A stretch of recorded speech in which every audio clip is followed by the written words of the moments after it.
Nothing personal, she coldly stated as she ripped our vows apart for a billionaire's arms. My heart didn't just break, it was obliterated by her betrayal and the harsh dismissal that followed. From a loving husband to a scorned man, I navigated the wreckage of deceit. Each day, my shattered trust turned into a sharpened desire for revenge. Amidst the ruins, I plotted, not just to reclaim my dignity, but to expose the truth. This is a tale of love sold for gold, and a man reborn from betrayal. This is my story. Enjoy watching it. Ryan Caldwell sat in the rocking chair on his porch, in front of his old two-story house in West Texas. He was drinking a cold, sweet tea. It was a hot, dusty day, but that was normal for this place. Still, he liked the quiet and being alone. He took another sip of tea and lit his second cigarette of the day. He looked around at all the fix-up work that needed doing. Then he said, "To hell with it," and thought it could wait until tomorrow, just like the day before and the day before that. So he pulled his old hat down over his eyes and enjoyed his smoke. After all, no one came to visit him here. He didn't get this place to show off. He didn't want people around. He wanted to be left alone. That's why he bought it 3 years ago with his 20 acres of dry land. Sure, he could have bought something nicer, but the house was strong, had working pipes and power, and even had TV, phone, and internet. The roof was okay and there was no rot. It was perfect for him, so he paid cash for it. The person selling and the real estate person were both happy, and he was happy to have his own spot, even if it was a bit of a dump that needed paint. Then, a noise from his left caught his attention. He turned and focused his good eye on a cloud of dust at the end of his driveway. Who the heck is coming here, he wondered. Worried, he grabbed the loaded shotgun next to him and put it on his lap. He watched as a black car stopped in front of his house. He saw the "for rent" tag on the front of the car and knew it wasn't owned. A wave of dust covered the car, and Ryan waved his hand before his face to block the dirt from his good eye. The door on the driver's side opened, and out stepped a young guy in a white polo. Ryan stood there, his shotgun ready, and loaded a shell. The young man twitched, seeing the tall, skinny man before him. A big patch was on his left eye, hiding the scar that slid down that side of his face. A thick, dark beard was on his chin, yet the guy knew he was looking at Ryan Caldwell, even if the photo he had was real old. "You Ryan Caldwell?" he asked, all shaky. Ryan guessed he wasn't a cop. "Maybe," Ryan answered. "You selling something? 'Cause if you are, I ain't buying."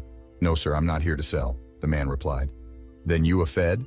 "If so, Ryan Caldwell ain't here," Ryan said. "I work for the government, but not here for work," the man said. "It's about family." "I got no family," Ryan stated. "It's about your daughter, Sarah," the young man said. "I told you, no family," Ryan repeated. "My daughter's been gone over 10 years. That wasn't quite true. Ryan had a daughter, but to him, she had been gone for about 12 years, since she was 16. "It's really important, sir," the young man pressed. "You're right about that," Ryan said. "Around here, calling someone boy could start a fight. You can leave now or I can make you." "Please, just 5 minutes," the man pleaded, his hand up. 5 minutes, Ryan granted. He was curious about what this young one wanted, and he sure didn't act like any cop or Fed he'd met before. The young man said yes with his head and took a case from his car. "Can I come up there, please?" he asked Ryan. "It's real hot out here." "You're seeing West Texas for you," Ryan said. "Come on, let me see what you have." The young man ran to the porch and Ryan showed him a wood chair. "Got ID?" Ryan asked. The man took out his card and showed Ryan. Ryan said the name out loud. "Robert Green," Ryan said. "That you?" The man said yes with his head. "Yes, sir, that's me," he said. "But call me Bob." "So Bob," Ryan said. "Who's your boss, FBI, CIA?" "I'm with the Commerce Group, sir," Bob said. "I work with numbers." "Commerce, numbers? That sounds super dull. What's that to do with me?" "Nothing, sir," Bob said. "It's about your girl, Sarah. She's my wife." He showed another picture and showed it to Ryan. Ryan saw his girl in a white dress. Bob was next to her, all smiles. He gave the photo back. "Well done," Ryan said. "But like I said, I got no family left." "So you don't mind if your girl dies?" Bob asked. His heart hurt and lost at how a man could not care for his kid. Ryan looked at him before talking. "She's been gone to me for over 10 years, he said. Bob nodded, wiped a tear, and got up. "All right," he said, sad. "I'll tell her and our kid. Sorry for your time, sir." "Wait," Ryan said. Bob sat down again and looked at the older man. "What's up with her?" Ryan asked. "She's in the hospital," Bob said. "She has a very rare blood thing. The doc said if she doesn't get new bone stuff soon, she'll be dead in half a year." Ryan thought for a bit. His dad had died from a rare blood thing years ago, Even though he was mad at his girl, he didn't want to leave her kid, his grandkid, without a mom or dad. He knew the hurt of losing a mom or dad himself. "You have a kid?" Ryan asked. Bob gave him a nod and took out a photo, giving it to Ryan. "Yeah," Bob said. "He's 3. Sarah named him Ryan after you." This made Ryan look up, shocked. It made her mom mad, but Sarah didn't mind. Ryan let out a laugh. He could just picture his ex-wife's face. "What about Sarah's mom?" Ryan asked. "Couldn't she give bone stuff?" "The doc tried her, but no go," Bob said. "Said at best Sarah could get a few more months, but that's it." "I get it," Ryan said. "So, how did you track me down?" he asked. "Wasn't easy," Bob said. "Took a few months, even with all the tools the feds got. You did a good job hiding." "That's what I wanted," Ryan said. "Did you tell others you found me?" "Not yet," Bob said. "Wanted to be sure I really found you first." Ryan gave a nod. "Smart," he said. "Did Sarah say why it went bad with her mom and me?" "She said bits," Bob said. "Her mom left you for another guy. Said she took her mom's side against you, and you didn't like it. Said she's been sorry ever since. Tried to talk to you. Sent lots of letters, but they all got sent back." He pulled out some letters tied with a red ribbon, all marked, "No place to send. Return to sender." "Is her mom still with Jake Knight?" Ryan asked. "Yeah," Bob said, "but it's rough. He's mean and we think he cheats on her." Ryan laughed at the twist. The one who cheated on. Oh, the joy, he thought, but not really. "Why does she stay then?" Ryan asked. "Money for the most part," Bob said. Ryan thought to himself, that must be why she went to him in the first place. "You're itching to know what went down between Sarah's mom and me, huh?" Ryan asked. "Kinda curious," Bob said. "Her mom acts like you're gone for good and clams up about it." Ryan gave the photo back and looked at Bob a bit. "Want to hear about it?" he asked. "Yeah, I do," Bob said, and Ryan nodded. "Grab a seat. This'll take some time," Ryan said. "Want some iced tea?" "That would be great, thanks," Bob said. Ryan went inside and came back out with a fresh glass. He filled it from the pitcher on the table and handed it to him. "Thanks," Bob said. "First off," Ryan said, "call me Ryan, not sir. You're not working for me. At least not yet," he added with a smile. "You mind if I light up?" he asked, pulling out a cigarette. "Not at all," Bob said. "Do you mind if I have one too?" he asked, taking out a pack. "Sarah doesn't like me smoking in the car." Ryan laughed a bit. "This guy might be all right." He nodded. "Go ahead," said Ryan, striking a match. He passed Bob a light, watched him take a big drag. "Let me tell you the story." Ryan's tale. "Lisa and me, we were real close in high school. I was on the football team and she was a cheerleader. Man, she was something in that skirt. We were always together back then. Even had our first time after prom. We were both 18 and ready. I had 2 big dreams, to start my own garage and to marry Lisa. After high school, she went off to college for business and I joined the Army. We planned to tie the knot after those first 4 years. I ended up in fights, a year in Iraq and another in Afghanistan. I found out I had a knack for something else there. Came home and we got married just like we planned. Lisa landed a job at Knight Petroleum and I fixed cars. I was really good at it since I started young. She began at the bottom there. We weren't rich, but we got by. Sarah came into our lives 11 months after our wedding. I loved her the moment I saw her. Lisa took 3 months off, then went back, taking Sarah with her. They had daycare at work, which helped us save cash. We got better at our jobs and saved enough for a house. It was hard, but we did it. I always wanted my own garage, so I took night classes and got my AS certificate. Finally, I was a master technician. Lisa climbed up at Knight Petroleum too and became the assistant to the big boss, Jake Knight. That's when she started going on trips, some even out of the country. I ended up taking care of Sarah a lot. I didn't mind. I loved our daughter. Despite everything, I thought we were happy. But then Lisa started acting like I wasn't enough. Sarah was in high school by then. We were close, but she was being a typical teenager, I guess. One day Lisa dropped a bomb. I got home and she wasn't there yet. That was normal lately. I started to make dinner, something I did often now. Lisa finally showed up. She told Sarah to go to her room and then poured herself some wine. "Is everything okay at work?" I asked. "Is Jake being tough on you?" She shook her head and sat down. "We need to talk," she said. "What's up?" I asked, sitting too. She took something out of her briefcase and gave it to me. "What's this?" I asked. "Divorce stuff," she said. It shocked me. "What? Divorce? Why?" "I don't want a mechanic," she said, making mechanic sound bad. "What?" I asked. "After all this time, I'm not good enough?" Then it hit me. Oh no, I said. You love someone else, right? You've been with him. Who is he? Jacob Knight, she said, cool as ice. Yes, we love each other. It happened. And yes, we've been close. You mean you've been with him while we're still married, I said. No need to be harsh, she said. But yes, we've been together, a lot. It's not about you. It's that he can give me stuff you can't, and you never will. Not about me? What do you mean? I asked. He's super rich, she said. A billionaire, not just rich but powerful.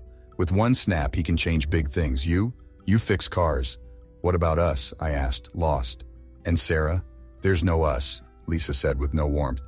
And Sarah will be great. Jake's got her a spot in a fancy school up north. She's going there after we get back from France in a bit. Sarah knows? I asked, shocked.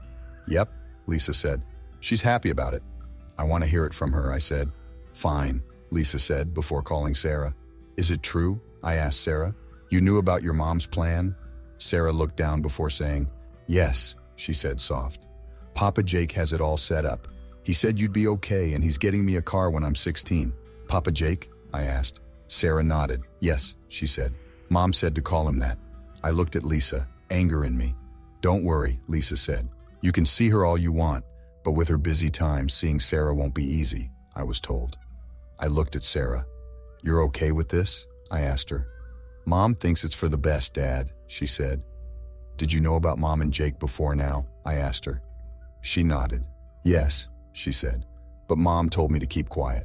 I turned to Lisa. How long have you been planning this without me knowing? I asked. For about 6 months, she replied. Listen, Ryan, I don't want anything from you. No money or help. Just our stuff and we'll go. Sign here and it's all done. What if I don't agree? I asked. That would be a bad idea, she said. Jake has a lot of power. He could ruin you in no time. I looked at them both. They couldn't meet my gaze. All right, I said. I took a pen, looked at the divorce papers, and signed. She wasn't asking for much, not even half the house. I handed the papers back to her. Thanks, Ryan, Lisa said, leaving her rings on the table. I'm sorry this is how it ends. Just leave, I said. Both of you leave. I don't want to see you again. Sarah tried to hug me, but I pushed her away. Just go, I said. You're gone from my life. Never come back. Sarah had tears in her eye. Lisa was stunned. Ryan, she started. Just leave, now, I shouted. And tell Jake mess with me and he's a dead man. They left and that was it. After they went, I checked upstairs. Their stuff was gone, taken out while I was at work. I took some days off and cleaned the house of anything that was theirs. Photos, clothes, all gone. I burned everything they left in a barrel. I didn't want anything around that made me think of them. Without Lisa's money, paying bills got hard, so I sold the house and lots of the big stuff. I moved to a small one-room place and stayed a few months. I saw a news piece about Jake and Lisa tying the knot after my divorce was final. The photo in the paper showed them happy with Sarah by their side. Jake was going to adopt her, the story said. That night, I found myself at a bar, shedding tears into my drink, when Bill Johnson, an army buddy I hadn't seen in ages, took the seat next to mine. Hey, Ryan, he greeted. You doing all right? He checked in. I just shook my head. Nope, I said low. Heard about your ex getting hitched, he mentioned. Tough break. That girl in the picture, wasn't she your kid? She's not my kid anymore, I said. He felt sorry for me and we chatted a bit as we sipped our drinks. Then he shared his plan. Listen, Ryan, he started. You've got no ties here. Why not join me? I'm getting a crew together for a gig. Need someone like you. What's the gig? I asked. Private security, he explained. Kind of like what we did overseas, but it pays way better. I feel too old for that, I admitted. He just laughed. Nah, you're as young as me, he said. You're still fit. It'll be good for you to leave this dump for a bit. Give me a few weeks and I'll have you in top form again. I thought it over. My dreams had included Lisa and Sarah, but now I had nothing, not even a pet. Screw it, I decided. I'm in. And that's how I started a 9-year run as a private security consultant, or in plain words, a mercenary. I quit my job, stored my stuff away because I was going to be on the move a lot, and started a new chapter as a hired hand. It wasn't too shabby of a life. I got to see new places, made decent cash doing what I was good at besides fixing cars. Most times we just gave advice or trained others who'd do the real job, but now and then we had to step in.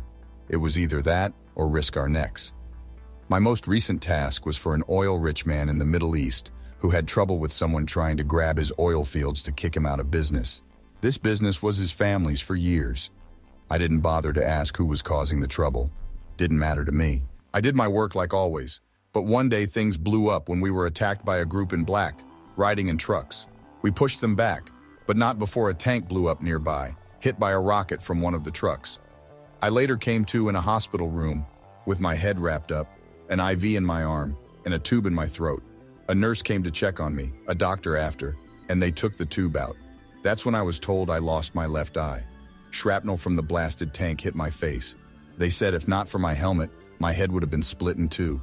Still, I got hurt bad, but the doctors fixed my face up as well as they could. Aside from the rough scar down my left face and a fake eye, you couldn't tell much else was wrong. A few days after waking up, the oil man visited. He said I'd been out for weeks while they worked on me, kept asleep on purpose to help me heal. He also gave me a big bonus. Turns out the outside folks thought twice about messing with him or his oil spots after that fight. After the clash, the sheikh talked his way into a deal that made him more cash than before. The outside folks? Well, that was Knight Petroleum. So Jake Knight knew I was on your side, I asked. Looks like it, the sheikh said. Your brave fight showed him it's better to act nice than rough, and for that, I owe you big. Guess you know me and him have a past, I asked. He gave a smile before saying, Yep, I know about him and your wife, he said, handing me a file.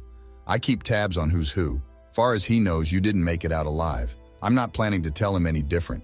You saved my life and my family's work after all. Maybe now you can find some peace. I'll try, I said. He smiled, and we shook hands. Some weeks later, it was safe for me to head back, so with help from the local U.S. Embassy, I got my trip sorted. I picked up my stuff from storage, came here, got this place, and here we are. Ryan looked at Bob after he wrapped up his tale. Man, sounds like a movie plot, he said. Ryan just laughed. Getting late, Ryan said. Stay here tonight. What about Sarah? He asked. I need to think on it more. We'll talk it over in the morning, Ryan told him. They walked inside and Bob noticed the empty feel of the place. Feels like a cave, Bob said, his voice bouncing off the walls. It's good enough for me, Ryan replied. I'm not one for much. Just need a roof and walls.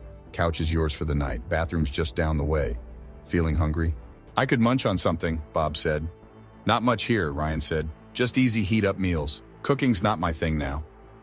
All right, Bob said. What's there? Meat and gravy, cheesy pasta, hot dogs, Ryan said. I like 'em cold, you pick. Cheesy pasta, please, Bob said. Sure, Ryan said. Wait a sec while I turn on the microwave. Go on, see if there's anything on TV. Maybe there's something good. Bob switched the TV on while Ryan warmed the meals. He returned with 2 plates and handed one to Bob. Don't you feel lonely here by yourself? Bob asked. Ryan shook his head. No, he said. What about girls? Bob said. Seen anyone since your split? No, Ryan said. Had enough of that. Gave Lisa 20 years and for what? Never more. If I need company, I find someone in town for a bit, if you catch my drift. Bob laughed. Believe me, kid, it'll hit you one day. Sarah would never do what Lisa did, Bob said. That's what I thought once, Ryan said. And where did that get me? It's in their nature, kid. Better to guard yourself now. You must really dislike women, Bob said. No, Ryan said, just 1 or 2. The rest, I don't trust much. What about your dream of your own car shop? Bob asked. Gone, like my marriage, Ryan said. What do you dream about now? Bob asked. Wake up, make it through another day, Ryan said. Though I do dream of having Jake to myself for a bit. Would you end him? Bob asked. Not sure, Ryan said. Tempting, but I kind of like the thought of him in pain, scared for life. They ate in quiet. Then Ryan stood and took the plates. He took the dishes to the kitchen, washed them, and put them in the dish machine. Got a place to crash tonight? He asked when he came back. Nope, Bob said. Then stay here, Ryan said. He got a blanket and pillow from the closet and gave them to Bob. The couch is comfy enough. I only got one bed and that's mine. Make yourself at home. I wake up at 6 o'clock. Night. Night, Bob said as he got ready to sleep. He saw Ryan had the letters he gave him earlier and wondered if he would read them. The next day, Bob woke up to the smell of coffee and something else. Ryan came in and gave him what looked like an egg wrap. Morning, Ryan said. Hope you slept okay. Eat this. It's bland, but it'll wake you up. Thanks, Bob said and yawned. He tried the wrap and put it down. Ryan was right. It had no taste and the wrap was getting tough. What's your plan today? Ryan asked.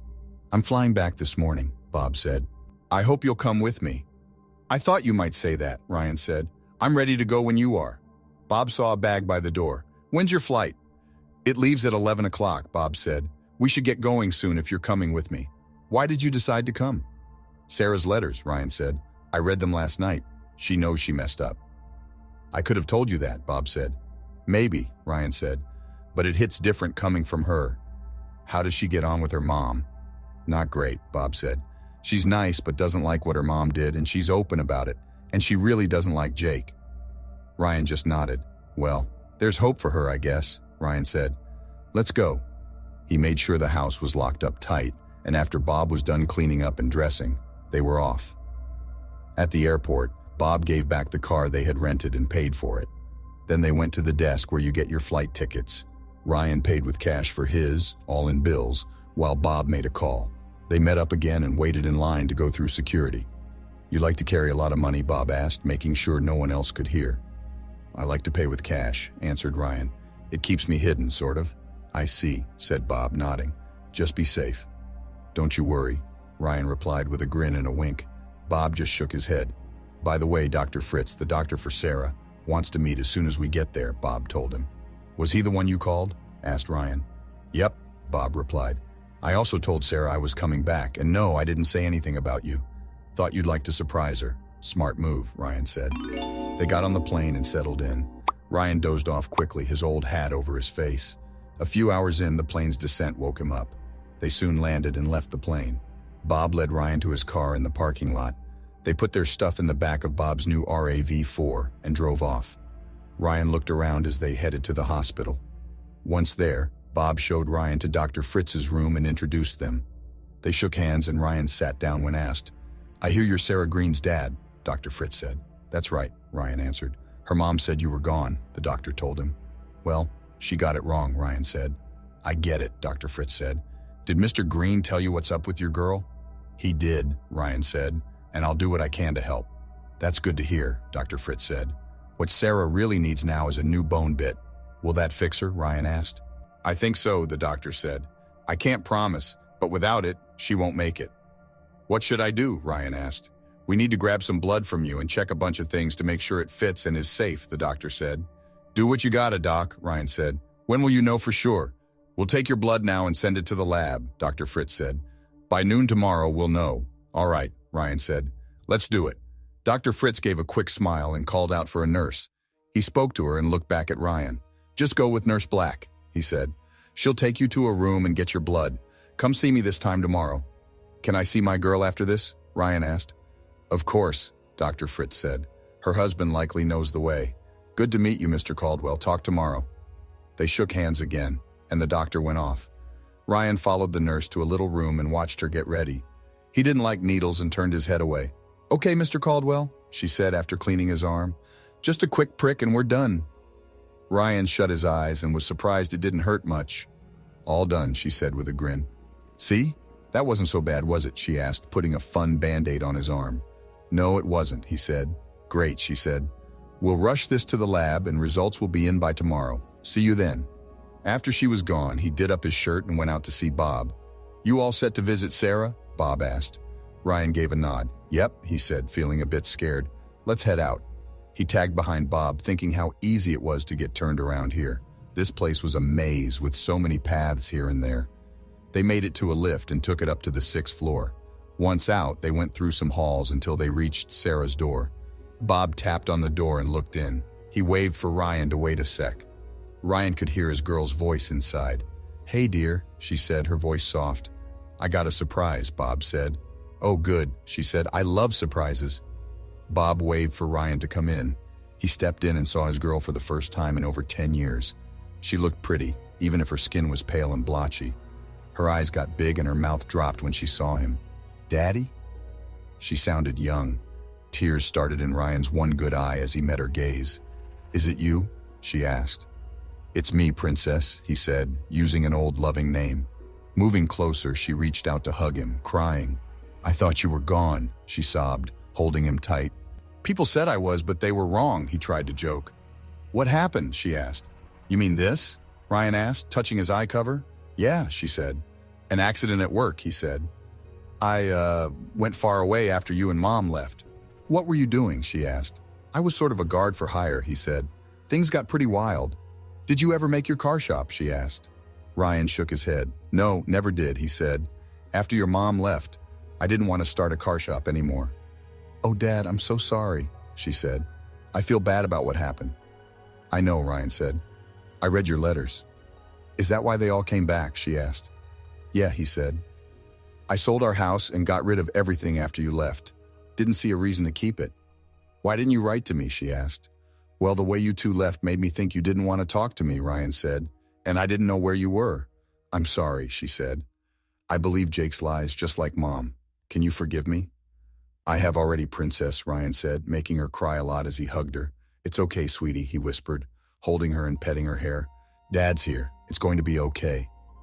After a bit, she lay down in her bed, tired. Did Bob tell you what's happening, she asked. Yes, he did, Ryan said. I spoke with Dr. Fritz. They took some blood to see if we match. If we do, I'll give you the bone marrow. When will we know, she asked. Tomorrow, Ryan said. Thank you, she said. I can never thank you enough. No need, Ryan said. Just get better, okay? And look after my grandson. She weakly smiled and nodded. I will, she said, then turned to Bob. Thanks for finding my dad, she told him. He smiled and hugged her as she cried more. You're welcome, he said. I promised, didn't I? Yes, you did, she said. They looked up as the door opened. Even after more than 10 years, Ryan knew the woman who walked in, Lisa. She looked fit and still pretty, but her face seemed tougher, changed from before. Ryan, she asked, is that you? I thought you were. Dead? He asked, finishing her sentence. Yeah, she said. Jake told me that. Well, I'm still here, no thanks to you, Ryan said, making her jump. Your man tried, but he missed. What do you mean? She asked, wide-eyed. Come on, Lisa, Ryan said. You know it was him who sent those guys to end me in the Middle East. Thought he'd fix two things at once, but he messed up. I don't know what you're talking about, she said. Lies, Ryan said. Can we talk alone, she asked. Ryan looked at Sarah and Bob, then nodded. Yeah, he said, getting up. He asked a nurse if there was a quiet room they could use for a bit. Sure, the nurse said, pointing to a small room. Just hang this on the door, she added, giving him a sign that said, in use. Thanks, Ryan said, taking the sign. They went into the room and Lisa sat as Ryan put the sign up. He locked the door and sat down too. Okay, Ryan, Lisa started. What's going on? Why are you here? You're smart, he said. You should know. Your son-in-law found me and said Sarah needs bone marrow. She's my daughter no matter what you and Jake did to us. I'm here to help her. How much do you want? Lisa asked. What? Ryan said, shocked. You heard, she said. How much for your bone marrow? That's why you're here, right? Your shop's not doing well and you need cash, so you thought you'd see what you could get from me. First, Ryan said, his voice hard, making Lisa flinch. I don't need your dirty money. Second, our girl is in that room fighting to stay here, so drop the act. So you think you can just show up after 10 years and be dad of the year? She said with a jab. Look, I'm not perfect, Ryan replied. But it wasn't me who stepped out. It was you. It wasn't me who threw down divorce papers out of the blue. It wasn't me who tried to wreck our family. That was on you. You're the one who went behind my back for cash. What does that say about you? Last I checked, that's not a good look. So don't go acting all high and mighty. So, what do you want? She asked. Really? I just want our girl to be okay, he said. There's more, isn't there? She shot back. Well, since you ask, there is, Ryan said. And that is? Lisa asked. To have a word alone with your man, he said. For what? She asked. To fight him? You never got to face him when I left, so now you want to settle it? More like that shadowy spot down 3rd and 4th by Riverside, Ryan told her.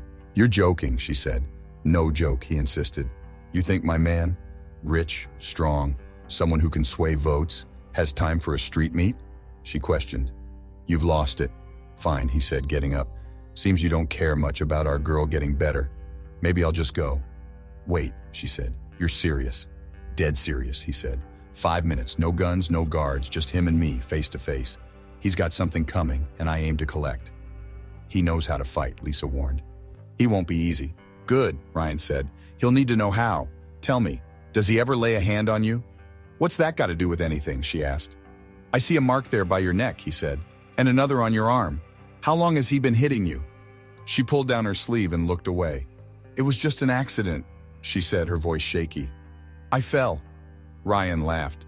No way, he said. I know he's been hurting you. Heck, everyone does.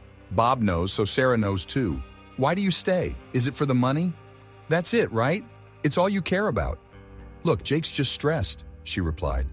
Sometimes he does things, but he doesn't mean it. Ryan shook his head. I don't buy it, he told her. Go on, call him now. Really, she asked. You want to meet him somewhere dark to hit him? I'm thinking of doing more than hitting him, Ryan said. When? She asked. Now, Ryan said. She looked at him, puzzled. Who was he, she wondered. She took her phone from her bag. Put it on loud, Ryan said. She nodded, dialed, and put it on loud. What's up? Jake picked up. Hi, babe, Lisa said. There's someone here visiting Sarah in the hospital and he wants to see you now. Oh, Jake said. Who's that? It's Ryan, she said. Ryan, Jake said. Your ex, that Ryan? Yeah, Lisa said. He really wants to see you now, says it'll only take 5 minutes. I might be busy right now, Jake said. Got a big meeting soon and a lot to look at. Listen, you, Ryan cut in. We need to talk and I want to see you now. Where? Jake asked. In the alley between 3rd and 4th by Riverside, Jake said. You know it? Yes, got it, Jake said. Good, Ryan said. Be there. No guards, no guns, just us. Are you too scared to meet a real man alone? Maybe you like hiding behind your wife. You jerk, Jake said, mad. Yep, Ryan shot back. Hey, Jake, do your big money friends know how you tore my family apart? How you made that dirty deal in the Middle East 3 years ago? How you sent folks to kill your wife's ex? Do they know about your cheating and the kids you have out there? Do they know you're mean to your wife? You're a mean guy, Jake said, angry. You wouldn't tell the world. I'd sue you. You're wrong, Jake, Ryan said. I've got a big file on you, and I know some writers at the Wall Street Journal who'd love to see it. I bet the SEC and the DOJ would too. So what's it gonna be? You gonna meet me alone or should I make a call? What are you, Jake? A man or a scared mouse? Fine, you jerk, Jake said. I'll meet you just like you want. Good, Ryan said. And you know, if anything bad happens to me, my kid, or Lisa, I'll send that file to tons of news places and some big government offices, not to forget your money friends and your bosses, with photos and videos, okay? I get it, Jake said and sighed. The call ended, and Ryan looked at Lisa, who was shocked. Did you mean all that? She asked. Yep, Ryan said. You think I've just been sitting around all this time? I want to come with you, she said. That's not a good idea, he said. I don't care, she said. I need to face him too. Did you know about all this? Ryan asked. She shook her head. No, she said. Not all of it. You really have evidence of all this? Sure do, Ryan said. One call and it becomes public knowledge. Certainly won't be very good for business. That bastard, she said quietly. You ready? Ryan asked. She nodded her head and stood up. Good, let's go. I'll have Bob drive us over. They walked out of the room together and went to Sarah's room. Bob, I need you to drive Lisa and I over to an alley off Riverside, Ryan said. What? Bob asked. You do know the area? Ryan asked. Of course I do. But are you sure? Bob asked. That's a pretty rough neighborhood. We won't be there long, Ryan said. What's going on? Sarah asked. Just going to clean up a loose end, Ryan said. Don't worry, we'll be back. I love you, Daddy, she cried out. Ryan looked at her before he answered. It had been years since anyone had said that to him. I love you too, Princess, he said. Get some rest, we'll be back. They went to Bob's car in silence and got in. Bob started the engine and looked at Ryan. What's going on? He asked. Really? Just a friendly little meeting, Ryan said. Bob didn't believe him, but decided it best not to press the issue. He put the car in gear and headed out. They saw Jake's Jaguar parked next to the curb and pulled in behind it. After the car stopped, Ryan looked around to see if Jake had posted any guards or snipers. Seeing none, he got out of the car as Lisa and Bob did the same. They walked into the alley and saw Jake leaning against a dumpster, his expensive jacket over his shoulder. Stay here, Ryan told Bob. Keep an eye out and hold my hat. Bob took Ryan's beat-up Stetson and stayed behind as Ryan and Lisa walked into the alley. Well, the cuckold returns from the grave, Jake said, a sneer on his face. I thought you were killed 3 years ago in the Middle East. Guess if you want something done right, you gotta do it yourself. Reckon so, Ryan said. Lisa stood off to the side and watched the two men interact. You know, I'm a 3rd-degree black belt, Jake said. I've won a bunch of tournaments. What do you want, a medal or something to pin it on? Ryan said. Jake snickered. A sense of humor, I see, he said. Good. If you think that was funny, check this out. You know the best part of seducing a married woman? No, but I'm sure you're gonna tell me, Ryan said. Yeah, Jake sneered. So that's all Lisa was to you, a cunt? Ryan asked. She was the best piece of ass I've ever had, Jake said. I watched for 6 months as she slowly lost her love and respect for you. Then I talked to your daughter. Got her to go along with my little plan to fuck up your life. So you just used them for your own satisfaction, Ryan said. Jake shrugged his shoulders. Yeah, he said. And you want to know why? Because I could, and I'm still doing it. Sorry, Lisa, didn't mean to let it out of the bag like that. It was just sec, though. I still love you. You fucking piece of shit, she said. It's not exactly a secret, Ryan said. I guess not, Jake said. So we gonna get this show of yours on the road, or are we just gonna stand around and jaw jack all fucking day? Let's see what you got, Ryan said. Jake sneered and assumed a fighting stance. Ryan shook his head and snickered. Jake let loose with a kick that Ryan easily blocked. Boy, using that Oriental martial arts bullshit on me is gonna get real fucking expensive, Ryan said. Jake snickered and came at Ryan, but he was prepared since Jake telegraphed his move. Ryan was a blur, striking Jake in the throat, the solar plexus, and finally in the groin. As Jake doubled over, Ryan picked him up and ran toward one of the brick walls that lined the alley. He heard the cracking of bones as Jake's back came into contact with a large metal pipe that jutted out from the building. Jake cried out as Ryan threw him to the ground. He didn't stop, kicking Jake hard and fast in his lower belly and sides. Jake curled up, hurting bad, and Ryan pressed down on his neck, making it hard for Jake to breathe. I can't breathe, Jake got out. Ryan didn't listen and kept pressing down. Ryan, please stop, Lisa begged. You're going to kill him. Ryan gave her a cold look. Yes. Fun, isn't it? He said, a mean shine in his eye. He saw Jake's face getting blue, let off his neck, and watched Jake suck in air fast. Ryan bent down to whisper loud enough for Lisa to hear. Listen, Jake, we're almost done, he said. But get this. If you ever hit Lisa or hurt my family, I swear I'll come after you like the dog you are. I'll chop off your dumb head and throw it to the pigs. Got it? Yes, Jake said weakly. Yes, what? Ryan yelled. Yes, sir, Jake said. Ryan nodded. Also, Ryan added, some bits of that file are going to the feds without a name. The bits about your bad deals, that is. But you said, Jake barely spoke. I lied, Ryan said. Couldn't hide your bad stuff. That would make me guilty too. Have a nice day, okay? Oh, and I was never here. Ryan stood and turned to Lisa. So, this is the trash you guys left me for, he said, kicking Jake again. Hope he was worth it. You should call for help. I think he tripped or something. I kind of want to let him just lay there, she said. But that'd be bad, right? Ryan just shrugged. I'll call, but it's the last thing I'll do for him. Maybe I'll say he slipped on a banana. Ryan grinned. You could take his fancy car to the hospital, Ryan said. He won't be driving soon. Ryan walked off, taking his hat near Bob. What do we do now?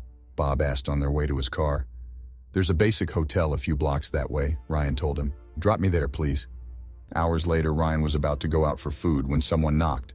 He thought it was the cops, but it was Lisa with a young guy in a neat shirt and vest. He wondered what she wanted and let them in. Good, you're in, Lisa said. Can we come inside for a bit? Ryan looked and saw no one else, but noticed the cart.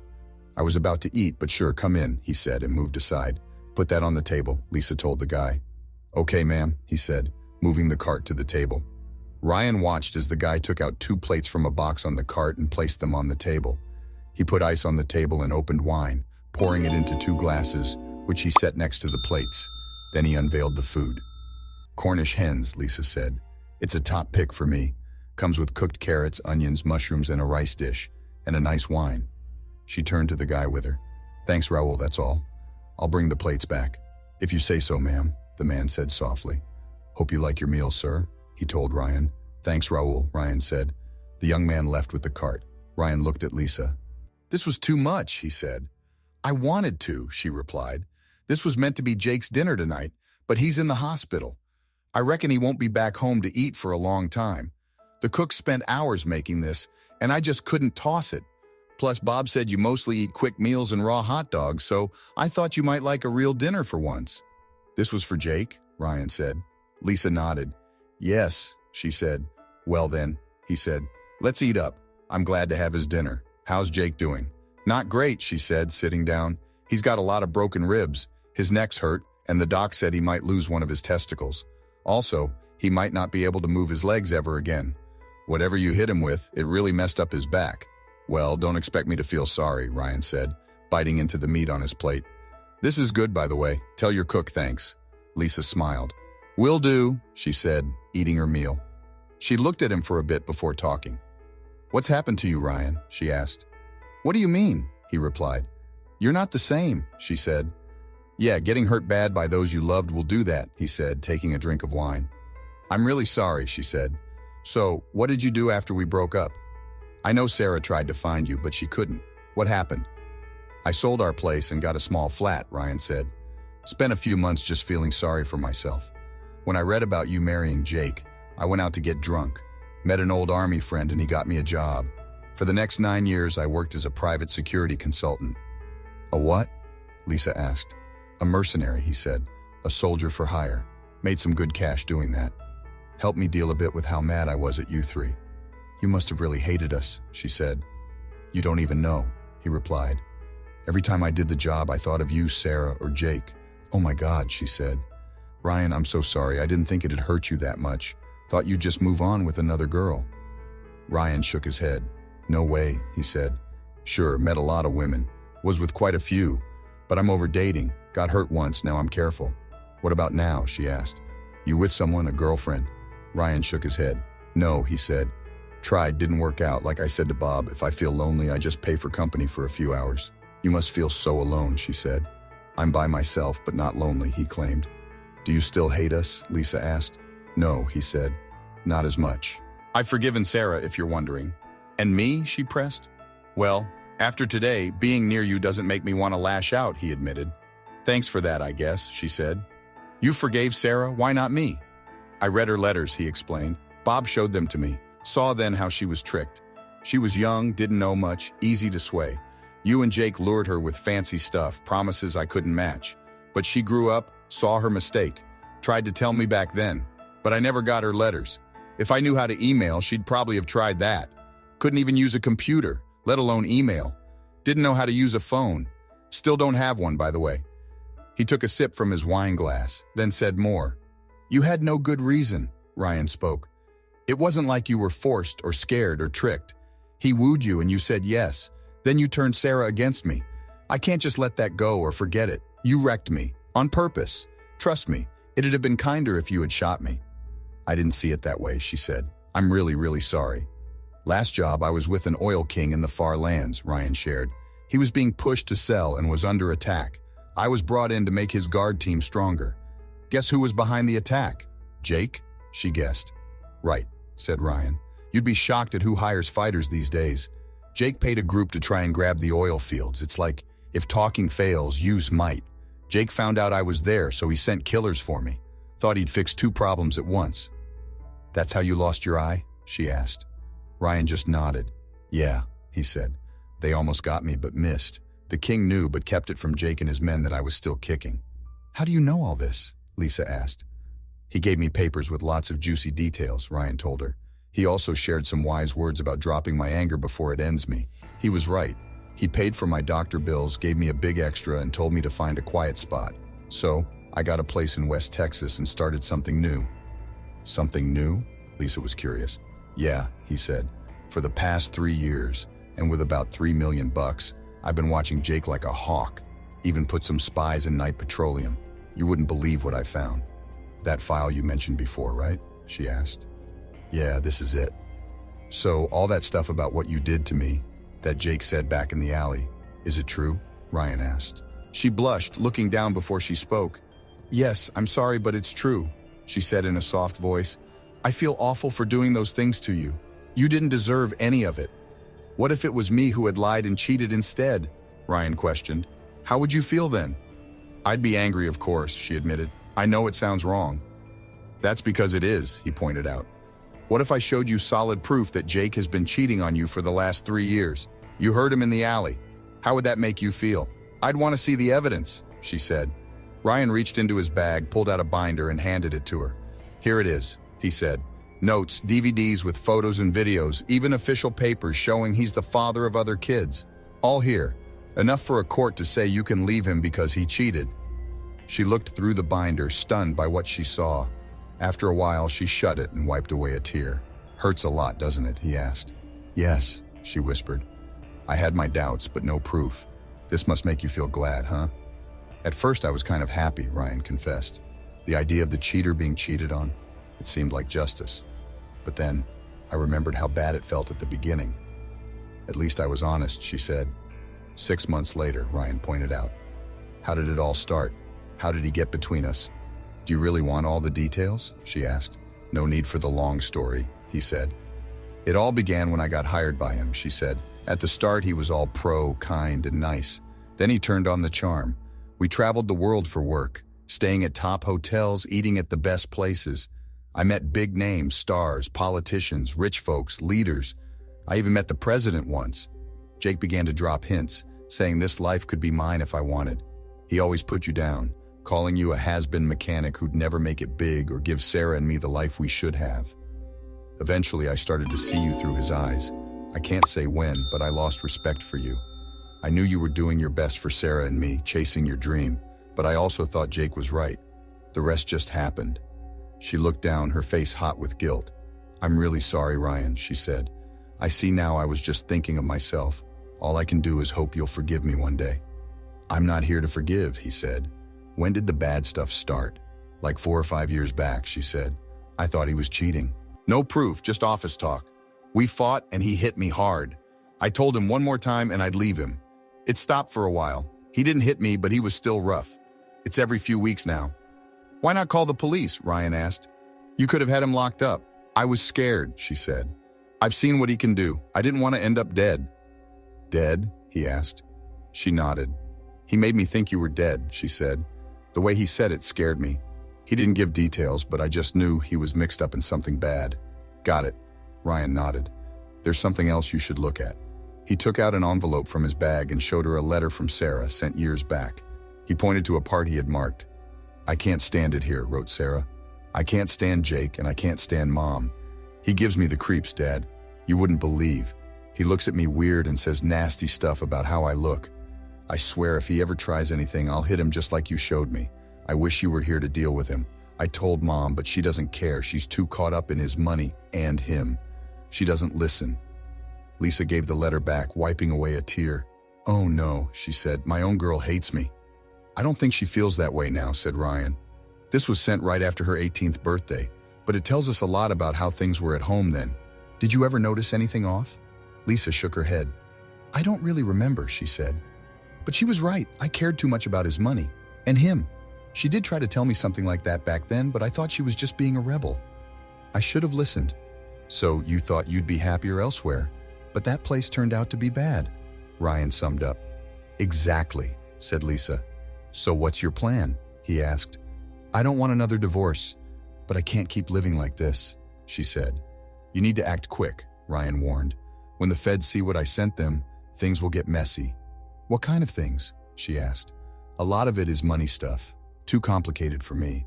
There's also handing off money under the table to folks in charge in other lands, plus some real bad stuff, like trying to take me out and plans to do it, all aimed at me, by the way. My lawyer says Jake might end up behind bars for a long while, and Knight Petroleum might end up gone like Enron did. Once they start looking into things, they might lock up all your stuff, Ryan said. So if I were you, I'd move fast. Grab what you can before the law steps in. You might be onto something, she said. I'll ring up my lawyer as soon as it's morning. Sounds smart, Ryan said. Why are you helping me? She asked. After all I've done? That's simple, Ryan said. Sarah's gonna need all the help she can get. She's got a little one that needs his grandma. Do you think after all this blows over, we could... Lisa started, but Ryan cut in. What, get back together? Pick up like nothing went down? He asked. He shook his head. I can't see it, been down that road. Like I said, I'm not the same. You said it, I've changed, a bunch. I'm not the man you remember from 12 years back. Plus, your life's all fancy meals and high living while I'm all about simple eats and kicking back. I get it, she said in a low voice. Think we could stay friends? Maybe with a bit more? I've learned to never say never, he said. I don't know, maybe someday. Who knows what the next day brings? Can I come see you in Texas? She asked. Well, I don't live in a big fancy house like you, and I sure don't have folks doing stuff for me, but I guess you can, that is, if you don't mind sleeping on the sofa or the ground, he said. The sofa or the ground, she asked. Yep, Ryan said. I've got just one small bed and that's mine. If Bob's over, he gets the sofa. That leaves the ground. But it's a decent-sized place, so there's plenty of ground. She laughed a bit at that. I recall a time when we could curl up just fine on a small bed, or a sofa, or even the ground. But hey, it's a start, she said. About tomorrow, when do you go back to the dock? I've got to see Dr. Fritz a bit before noon, he told her. Bob's swinging by to get me at 10. Okay, she said, I'll catch you at the docks. Sure, he replied. And thanks for the food. Best I've had in a long while. She gave him a smile and pecked him on the cheek. How about I help you take this stuff to your car? That'd be great, she answered. Thanks. They picked up the dirty plates, made sure the wine bottle was shut tight, and carried it all down to her car. Once everything was packed and safe, Lisa gave Ryan a long look. I'm so sorry I made such a mess of things, she said. I hope you can stop hating me and forgive me someday. One step at a time, Ryan said. Dinner was a good beginning, thanks again. Anytime, she said, and hugged him. She was taken aback when he hugged her back like he used to. Then she got into her car, a tear rolling down her face. How could I have been so dumb and thoughtless, she thought. He waved as she left, smoked a smoke, then went back to his room. The next morning, Bob got him right at 10, and they went off to the hospital. I heard you and Lisa had dinner last night, Bob said. Yeah, Ryan replied. She brought over a fancy little chicken. Nice, huh? Bob said. Whatever you say about Jake, his team can sure cook. Did you two talk much? Yeah, we talked, Ryan said. I think we made a good start. For the sake of Sarah and little Ryan, he added, and Bob gave a smile. Sure, Bob said. They reached the hospital and met Dr. Fritz. Mr. Caldwell, the doctor greeted as they entered. Please, come into my office. They moved into his small office and the doc shut the door. What's up, Doc? Ryan asked. Great news, Mr. Caldwell, Dr. Fritz said. You're a perfect fit. Awesome, Ryan said. So when do we start? I've got a room ready for 1 o'clock this afternoon, the doctor said. We'll take you and Sarah in at the same time, put you to sleep, then we'll do it. The doctor told him about the surgery, which sounded like it would hurt a lot to Ryan. Don't worry, Dr. Fritz said. You won't feel a thing. We'll keep you for a night to help with the pain. You'll be sore for a bit, but it'll get better. How long till we know if it worked? Ryan asked. We should know pretty quick after, the doctor said. Good, Ryan said. Can we see Sarah now? Sure, Dr. Fritz said. But we need to check you in soon, so don't take long. Got it, Ryan said. He got up, shook the doctor's hand, and they left. They went to Sarah's room and told her the news. Oh, thank the stars, she said. I heard we might be going in for surgery soon. Have you talked to your mom? Ryan asked. Yes, she came by earlier and said she was going to her lawyer, Sarah said. Is she getting a divorce? I think so, Ryan said. It's about time, she said. Bob told me what you did to Jake, she added. You went easy on him from what I've heard. Your mom said he might not walk again, Ryan said. He got off too easy, she said with a bitter tone. Feels like the real show is just starting, Ryan told her. There's more, she asked. Ryan smiled and winked at her, making her smile. Great, I can't wait. After a bit of talk, Dr. Fritz came in with 2 nurses. Good, everyone's here, the doctor said. It's time to get you 2 ready. Mr. Caldwell, please go with Nurse Jacobs here and she'll get you checked in and to your room. Okay, Ryan said. He leaned down to his little girl, wrapped her in his arms, and kissed her face. It's showtime, he said with a bright grin. She grinned back. All will be good, he said. He walked out after the nurse to a desk by where the nurses work. He filled out lots of forms, then was led to a room. They gave him a hospital robe and told him to take off his clothes. We need to get to your lower body, so you got to take everything off, the nurse said, almost joking. After he changed, they put a needle in his arm and checked him over. Soon they rolled him into a cold room for surgery. They had given him a drug to make him calm, and he felt it. Dr. Fritz looked down at him, and Ryan thought he was smiling. Ready? The doctor asked. Let's do it, Ryan said. They put something on his face and he fell asleep. When he woke up back in his room, he was disoriented but then felt a sharp pain in his hips. The doctor had told him it would hurt. Not long after, Dr. Fritz came to see him. How do we feel? He asked. Ryan chuckled to himself. Why did they say we? My hip is killing me. Ryan barely got out. Expected, Dr. Fritz said. We'll get you something for it.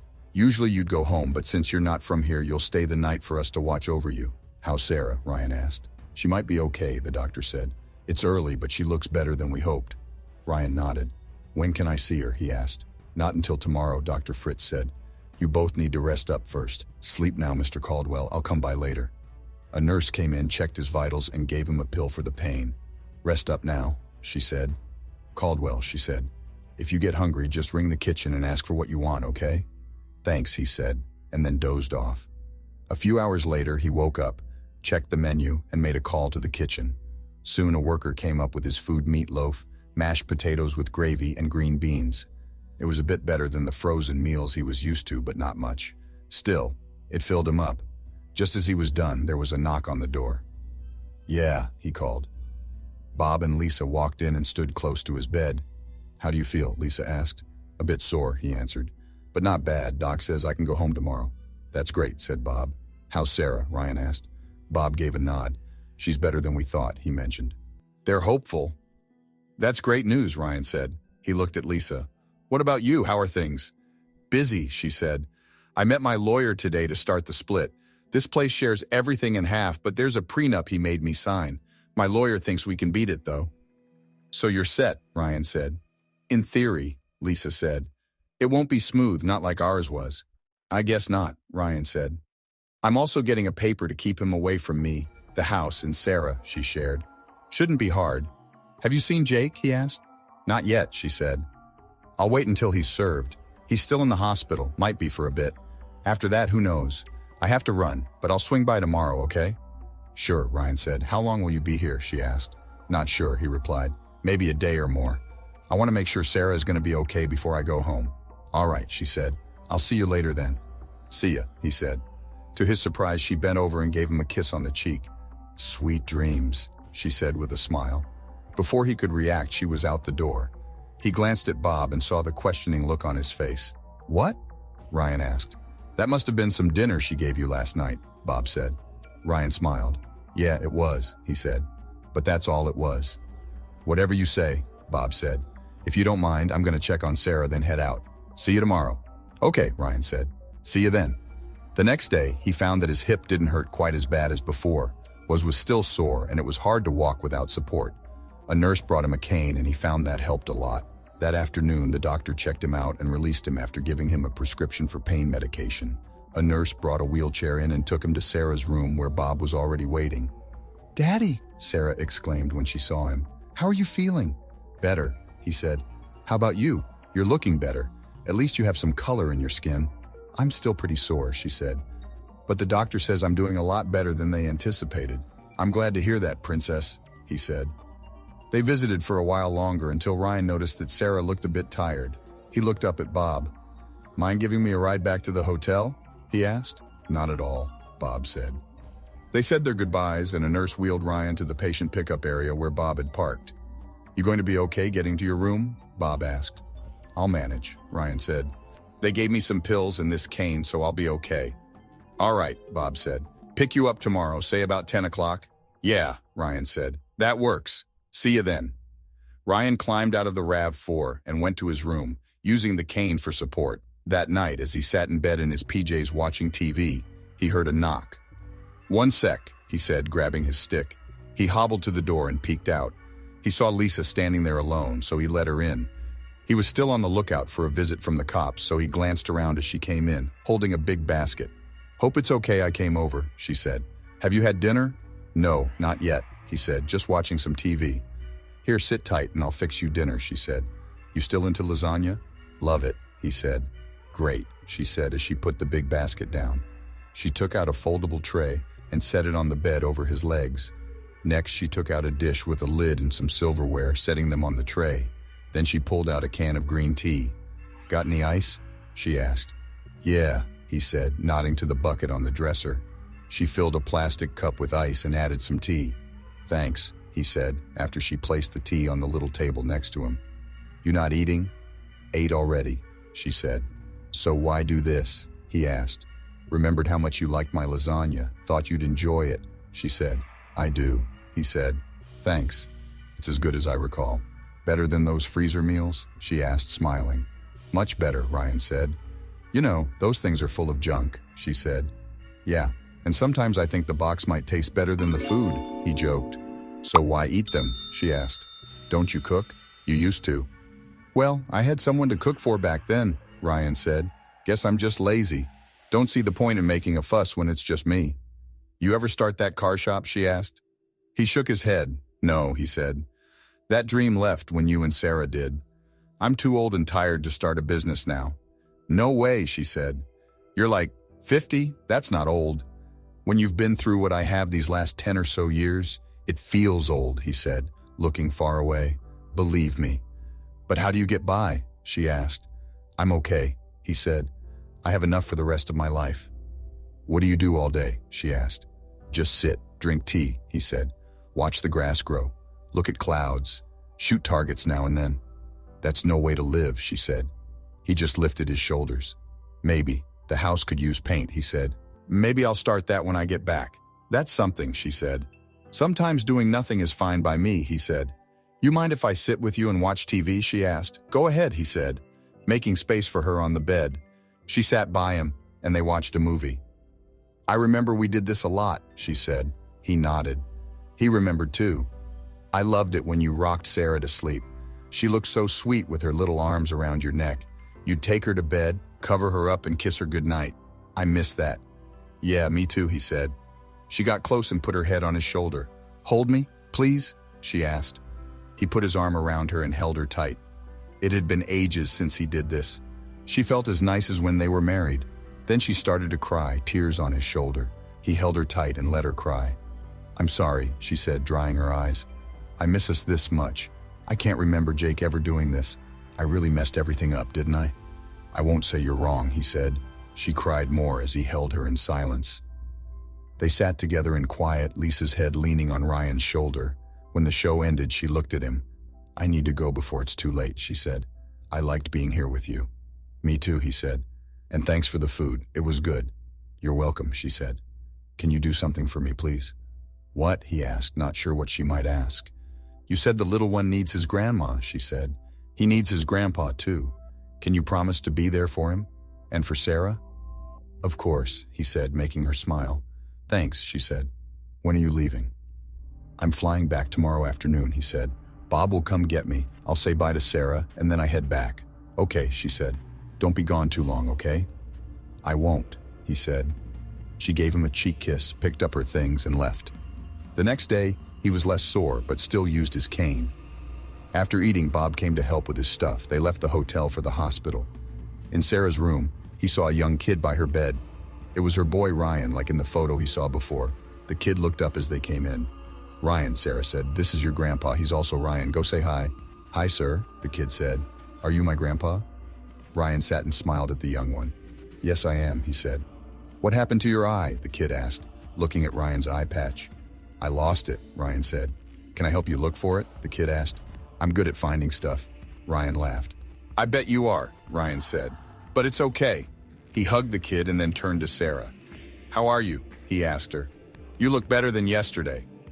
Still hurt and weak, but getting there, she said.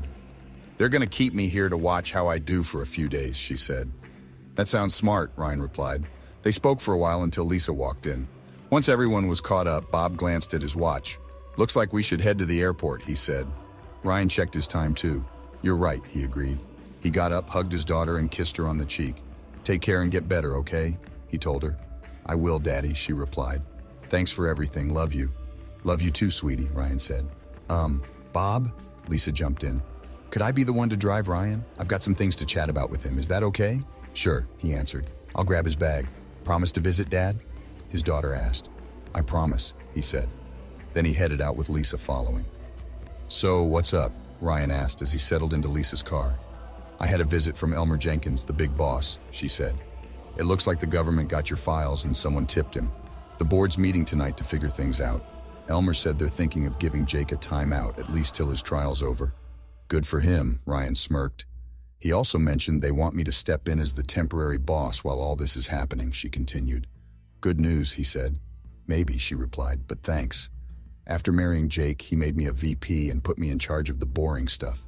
Elmer thinks I can learn Jake's job quick, and he feels the company should have a knight in charge for now. Hope it goes well, he said. So why are you spilling this? 'Cause I get how the board ticks, she shared. They'll want to dig how you knew. And they think you can flip on the charm and snag it from me? Ryan raised an eyebrow. Maybe win me over with food? She laughed at that. Maybe, she nodded. But that's off the cards, he said. I gave my word to keep secrets and I stick by it. Plus, it's out of my grip now. I get that, she agreed. Won't push you, swear. They reached the terminal and Lisa parked the car. She pulled out a box from her bag and handed it to him. What's this? Ryan looked puzzled. Just a small gift, she said. You're without a phone, so here's one. It's new, does it all. Texts, mails, photos, videos, you name it. It's set up with your code and has my number plus Bob's and Sarah's. Thanks, he said. This was big of you. I know, she replied. But you said you'd keep in touch, and I think this'll help. Is there a guide to this, he asked. Yep, she answered. Good, he responded. That'll keep me busy on the trip back. She walked him to the check-in and waited till he got his pass. She stuck by until he was at the security line. Looks like this is it, he said. Not goodbye, she corrected. Just till later for now. Text when you land, okay? Will do, he promised. She pecked his cheek. Good seeing you again, Ryan, she said. I'm really sorry for it all. He nodded. I know. Was good seeing you too, he said. Say hi to the kids for me? She beamed. Will do, she replied before heading off. He watched her go, then joined the security line. Hours later, he stood in front of his house after the cab left him there. Home. No joy, home, he thought, looking at the old spot. He saw the paint coming off, showing boards that had turned gray from being out in the open. The whole place looked sad.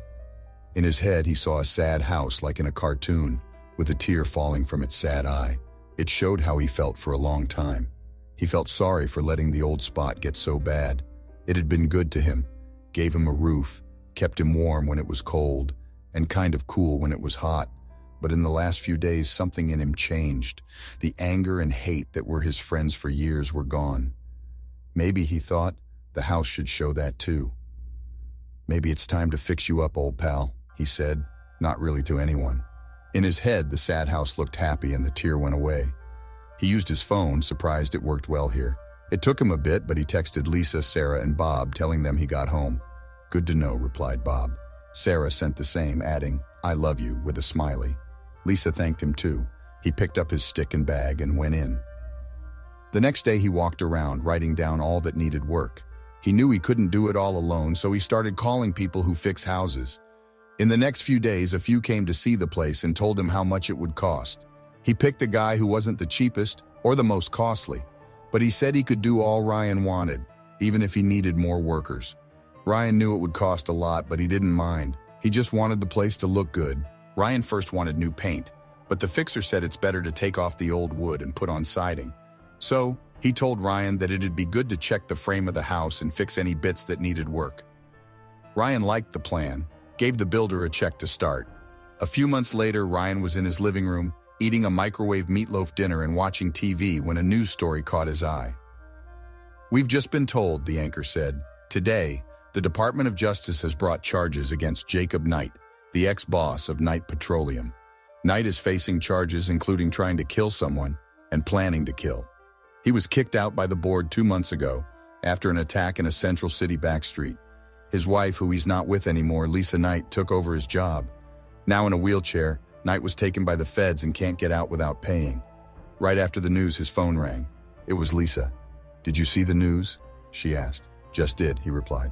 What do you think? She asked. He's still a threat, Ryan said. Be safe. I will, she said. How are you? Good, he said. Fixing up the house. I'm excited to see it, she said. That photo you sent was pretty bad. It was, he said. Anything else? Now that he's charged, the feds might talk to you, she said. They know about the attack on you, just so you know. Got it. I was waiting for that, he said. After the call, Ryan finished his dinner. The next morning, Mike Gregory, his lawyer in town, called him. There are 2 agents here, he said. They want to talk about your attack. Not if I'm not safe, Ryan said. That part's done, Mike told him. Can you come over? Sure, Ryan said. He told the guy in charge of the work at his place he'd be back soon and went to town. When he got to where Mike was, he met 2 men in neat suits, Special Agent Daryl Smith and Agent Jim Jones from the FBI in El Paso. What do you need from me? Ryan asked. We're finishing up a thing against Jacob Knight and need to know about your time in the Middle East, Smith said. Ryan looked at Mike before he spoke. I want to make sure I'm covered, Ryan said. You're safe with us, Smith said. We just need to know why Jacob Knight might be after you. Ryan checked with Mike again. It's okay, Ryan, Mike said. You're safe to talk because of the deal we made. Ryan nodded and sat. Okay, he began. Did you know that 12 years ago, Jake Knight took my wife and tried to ruin my life? We had no idea, Jones said. He did, Ryan went on. After that, I worked alone for about 9 years. My last job was to help a rich oil man in the Middle East keep his place safe. Later, I heard he was pushed to sell to Knight Petroleum.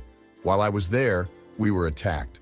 I thought they might be terrorists like Al-Qaeda or ISIS, but found out they were with Knight. Knight knew I was there, so he sent a team to get me. How did you find that out? Smith asked. The oil man told me after the attack, Ryan said. He gave me a file which I gave to the DOJ. Do you know how the oil man got this info? Smith asked. No, I don't, Ryan admitted, and I didn't think it was my place to ask. I put it all together with what came later and sent it to you, Ryan told Jones. So you gave us the file? Jones asked. Yes, Ryan replied.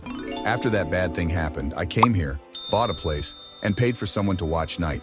It took me 3 years, but after I got enough info I thought could get him caught, Mike sent it all to your office. As you know, the file shows money moves to people meant to take me out. He went after you because of your ex-wife and kid? Jones asked. Ryan nodded. Yes, said Ryan, but why? Smith chimed in. He's with your ex now. Why bother with you? Because he's mean, Ryan spat out. Just mean. I don't know or care why. Maybe he thought he could solve 2 problems at once. Did you know Knight got robbed the day before we got your file? Smith asked. I heard something happened, Ryan admitted. You know about that? Jones pressed. Just from today's news, Ryan answered. Got it, Jones said. Is that it? Ryan asked. For now, Mr. Caldwell, Smith said. We'll call if we need more. They said goodbye and left. Ryan turned to Mike. Do you know what happened to Jake? Mike asked. I guess he got what he deserved, Ryan said. Let's just call it a dad's justice, okay? Okay, Mike agreed. Ryan said goodbye to Mike and went home. He didn't hear from the agents again and kept talking to Lisa, Sarah, and Bob as the court stuff dragged on. Jake's lawyers were busy, slowing things way down.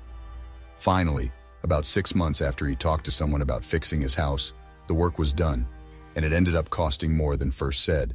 Ryan felt good about the work done on his house.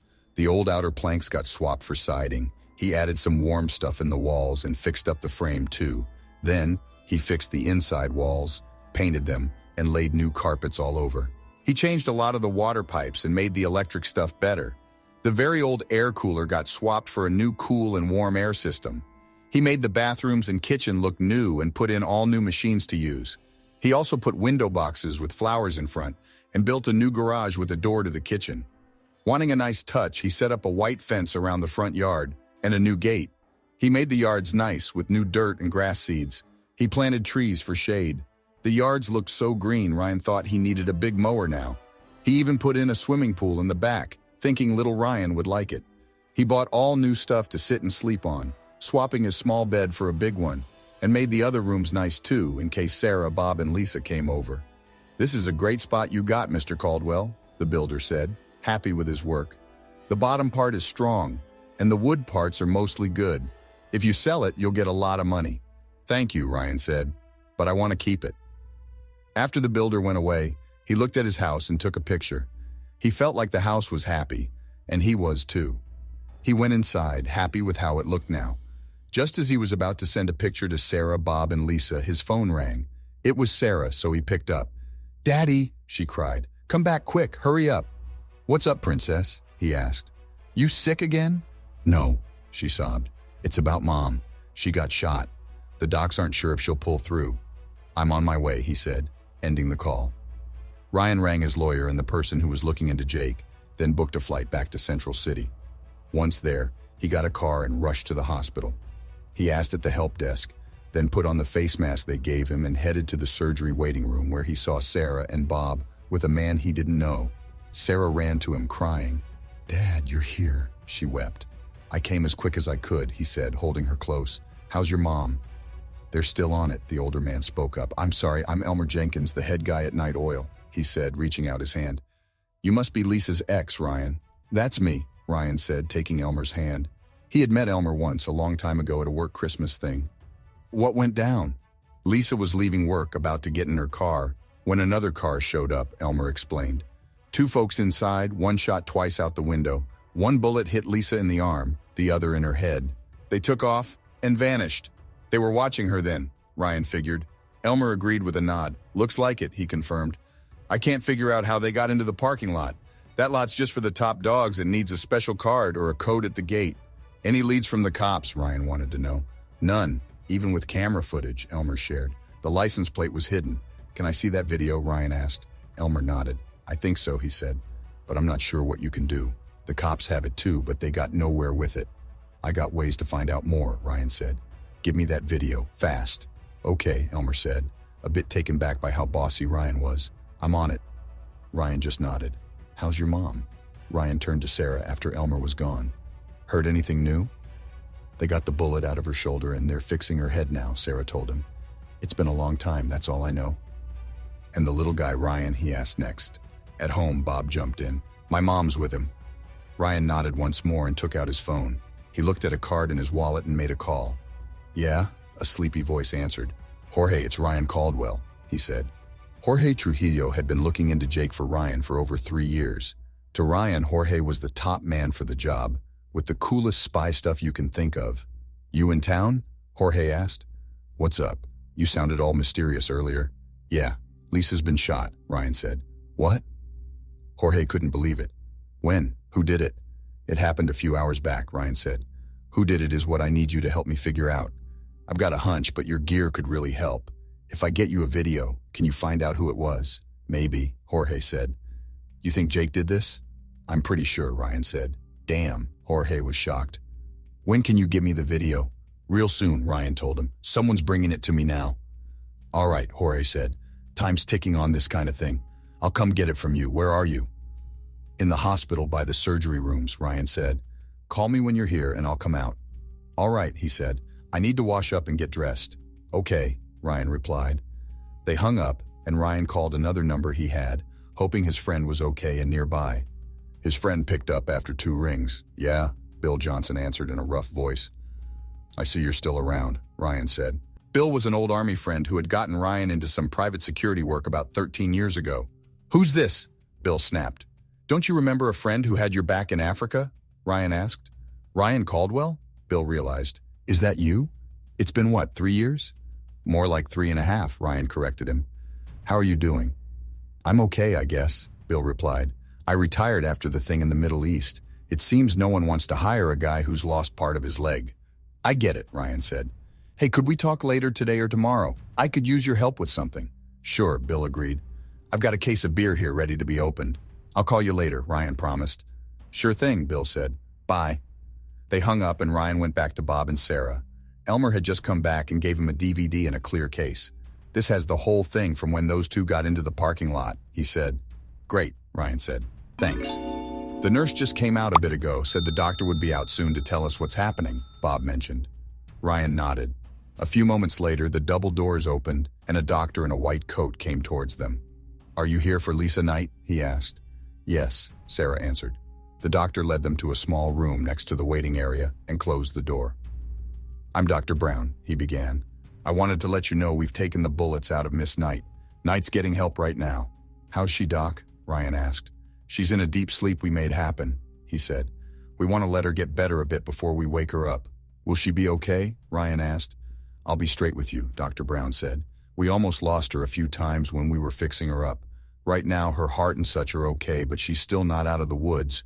The next day or two is very key. Will she get all the way better? Elmer asked. We can't say just yet, the doctor said. We have to wait till she wakes up. Can we do anything for her? Bob asked. For now, praying's your best bet if that's your thing, Dr. Brown said. Bob nodded, getting it. When can we see her? Sarah asked.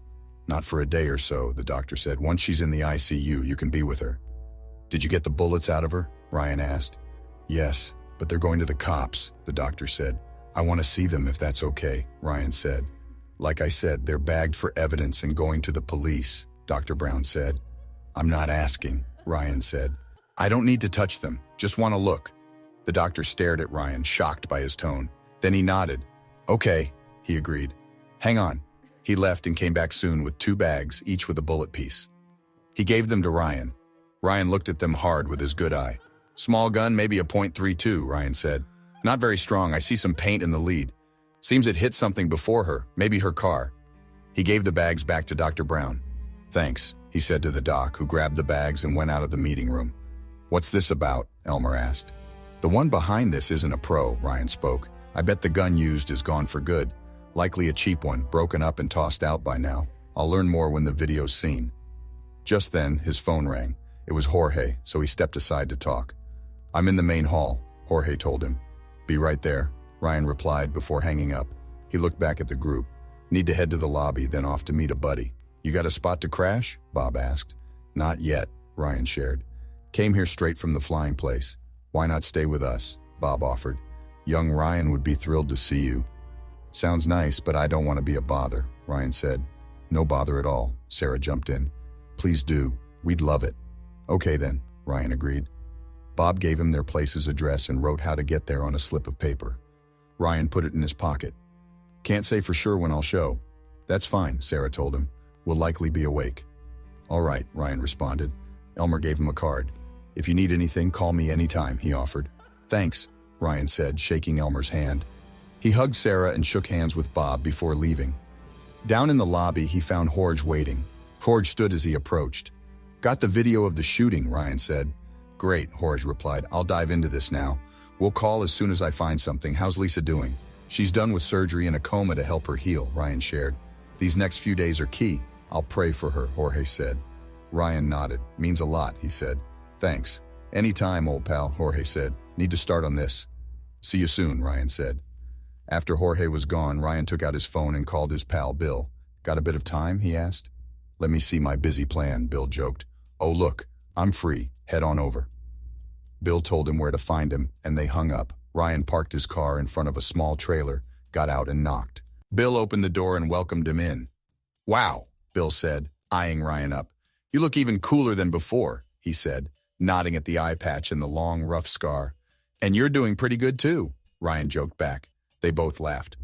Bill gave Ryan a beer and they sat down in the living area of the tiny house. Nice spot, Ryan said. Bill just shrugged. It works, he said. It's mine and it keeps me dry. What's new with you? He listened as Ryan caught him up on the last 3 years. Man, Bill exclaimed when Ryan had finished. I heard Jake was in a chair. Thought it was thugs. Should have guessed you were involved. You think he shot your ex? Pretty sure, Ryan said. Just can't nail it down yet.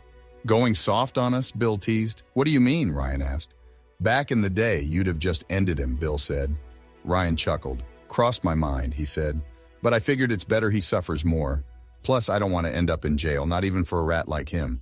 How'd you deal with losing an eye? Bill asked, pointing at the patch. Must have been tough with judging distance. It was, Ryan said. But I didn't just laze around. I made a gym in my garage and got lessons from a fighting coach in town. It wasn't easy, but it did the job. Just asking, why didn't you just send that big file of yours off after you had all that info? Bill asked. I wanted to face Jake once before the cops got to him, Ryan said. Been thinking on that for a few months when my daughter's husband came by. So, Sarah's sick time was your chance to see Jake in person? Bill asked. Yep, something like that, Ryan said. And your ex? Bill asked. Why do you care what happens to her? You thinking of going back to her or something? Ryan shook his head. No, he said. That's over for good. I worry about Sarah and little Ryan. He needs his grandma and she still needs her mom. Little Ryan? Bill said. Ryan showed him a photo of his grandson on his phone. Good-looking kid, Bill said. So what's your plan? That depends, Ryan said. I got someone checking a video of the shooting. I hope he can spot who did it. And then? Bill asked. I plan to find him and have a chat, Ryan said. You want help? Bill asked. I could use it from someone I trust, Ryan said. I'm in, if that's cool with you, Bill said. You're the one I trust most, Ryan said, and I'll pay you for your time. No way, Bill said. I brought you into the job and you've had my back more than once. I owe you.